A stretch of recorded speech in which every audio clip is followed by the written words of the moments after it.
অনেকক্ষণ ধরে খেয়াল করছি বাবা আমার রুমের সামনে আসে, তারপর কি একটা চিন্তা করে আবার চলে যায়। আমি বাবাকে ডেকে আমার রুমে নিয়ে আসলাম। তারপর বাবার হাতটা ধরে বললাম, বাবা কিছু বলবে আমায়? বাবা নিচের দিকে তাকিয়ে বলল, আমি যদি তোর মতো চুল কাটি, দাড়ি কাটি, তুই যে সমস্ত কাপড় চোপড় পরিস সেইগুলো যদি আমি পরি, আর তোর বাইকটা যদি আমি মাঝে মধ্যে চালাই, তাহলে কি তোর কোনো সমস্যা হবে? আমি বাবার কথা শুনে অবাক হয়ে বললাম, না বাবা, কোনো সমস্যা নেই। কিন্তু বাবা হঠাৎ কেন এমন করবে সেটা আমায় একটু বলবে? বাবা এবার আমার চোখের দিকে তাকিয়ে বলল, আমি কখনো আমার জীবনটা উপভোগ করতে পারিনি। খুব অভাব অনাটনে বড় হয়েছি। আমি খুব কষ্ট করে আমার ছাত্র জীবন পার করেছি। আমার বন্ধুরা যখন স্টুডেন্ট লাইফটা এনজয় করত, আমি তখন টিউশনি করে নিজের আর নিজের পরিবারের খরচ চালাতাম। যখন ভালো একটা চাকরি পেলাম, ভাবলাম এখন জীবনটা উপভোগ করব। কিন্তু তার আগেই বাবা মা আমার বিয়ে করিয়ে দিল। বিয়ের পর তোর মাকে দেখে মনে হলো আজ থেকে আমার সুখের জীবন শুরু। কিন্তু সেই সুখ আমার কপালে বেশি দিন টিকলো না। তুই জন্মের 2 বছর পর হঠাৎ তোর মা মারা যায়। তোর কথা ভেবে দ্বিতীয় বিয়ে করিনি। তারপর তোকে মানুষ করতে আর ভবিষ্যতের কথা চিন্তা করে টাকার পেছনে ছুটতে ছুটতে কখন যে বুড়ো হয়ে গেলাম নিজেও জানি না। আর আজ এত বছর পর হঠাৎ ইচ্ছে হচ্ছে নিজের জীবনটা একটু উপভোগ করতে। বাবার কথাগুলো শোনার পর নিজের চোখের জলটা কোনো রকমে লুকিয়ে বাবাকে বললাম, বাবা আমার কোনো সমস্যা নেই, এই নাও বাইকের চাবি। আজ থেকে তুমি 20 বছরের তরতাজা যুবকের মতো নিজের জীবনটা উপভোগ করো।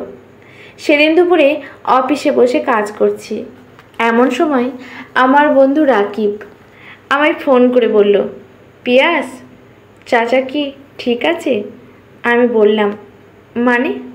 রাকিব তখন বলল, বন্ধু কিছুক্ষণ আগে গলির মোড়ের দোকানটাতে বসে চা খাচ্ছিলাম, হঠাৎ কে যেন আমার পেছন থেকে থাপ্পড় মেরে বলল, হোয়াটসঅ্যাপ ব্রো? তাকিয়ে দেখি তোর বাবা, গলায় মোটা চেন, দাড়ি স্টাইল করে কাটা, চুল হাইলাইট করা, একটা টি শার্ট পরেছে আর তাতে লেখা আছে আহো ভাতিজা আহো, আর কাটা ছেঁড়া জিন্স প্যান্ট।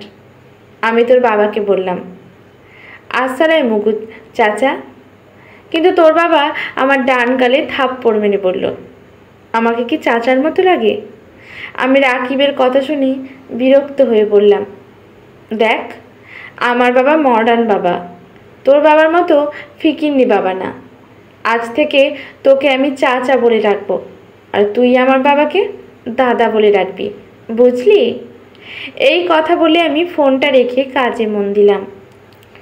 অফিস থেকে ফেরার পথে আমাদের পাশের বাসায় করিম আঙ্কেল আমায় ডেকে আমতা আমতা করে বলল, বাবা লজ্জার কথা তোমায় কিভাবে যে বলি, আমার বউ মানে তোমার চাচি একটু বের হয়েছিল বাহিরে। তোমার বাবা রাস্তায় দাঁড়িয়ে আমার বউকে দেখে শীষ বাজায়, আবার চোখও মারে। আমি অবাক হয়ে বললাম, চাচা চাচি কি বোরকা পরে বের হয় নাই? চাচা মাথা চুলকাতে চুলকাতে বলল, না তো, শাড়ি পরে বের হয়েছিল।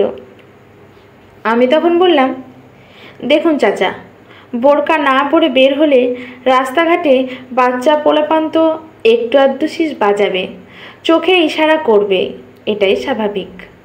করিম আঙ্কেল আমার দিকে অবাক হয়ে তাকিয়ে বলল, তোমার বাবা বাচ্চা পোলাপান? আমি কিছুটা বিরক্ত হয়ে বললাম, বাচ্চা না তো আপনার মতো বুড়া নাকি? আমার বাবার লুক দেখেছেন, স্টাইল দেখেছেন? আপনার তো এক পা কবরে, আর আমার বাবাকে বুড়া বলেন। আজ বাবা কালো 3/4 পরেছে আর সাদা টি শার্ট। টি শার্টের ওপর সুন্দর করে লেখা, বুঝো না দুধু খাও। আমি বাবাকে বললাম, বাবা তোমায় জন আব্রাহামের মতো লাগছে। বাবা মুচকি হেসে বলল, একজনকে আমার খুব ভালো লাগে রে, কিন্তু কিভাবে প্রপোজ করব আমি বুঝতে পারছি না।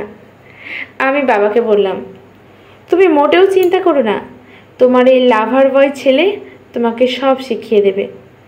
আমি সারা রাত বাবাকে প্রেমের সকল নিয়ম কায়দা শেখালাম।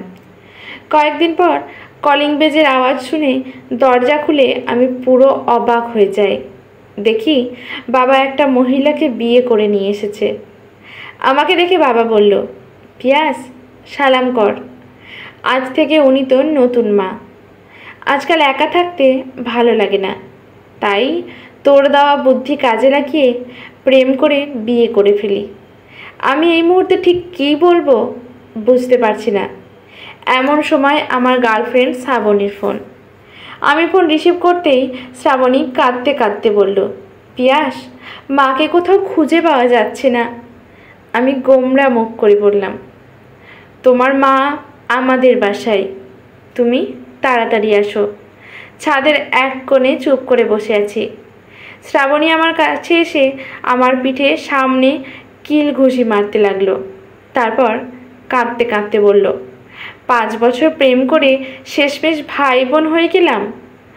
আরও বাবাকে আধুনিক বানাও। তোমার বাবা দুনিয়ার আর কোনো মানুষ পেল না, শেষ পর্যন্ত আমার মাকেই খুঁজে পেল। আমি এইবার রেগে গিয়ে বললাম, তোমার মার কি আক্কেল বুদ্ধি নেই? এই বয়সে মেয়ের বিয়ে না দিয়ে নিজে বিয়ে করে ফেলেছে। শ্রাবণী আরও রেগে গিয়ে বলল, একদম আমার মাকে নিয়ে উল্টো পাল্টা কথা বলবে না। আমিও রেগে গিয়ে বললাম, তুমিও আমার বাবাকে নিয়ে কোনো ফালতু কথা বলবে না। ঝগড়ার এক পর্যায়ে শ্রাবণী আমার চুল আর আমি শ্রাবণীর চুল ধরে টানতে লাগলাম।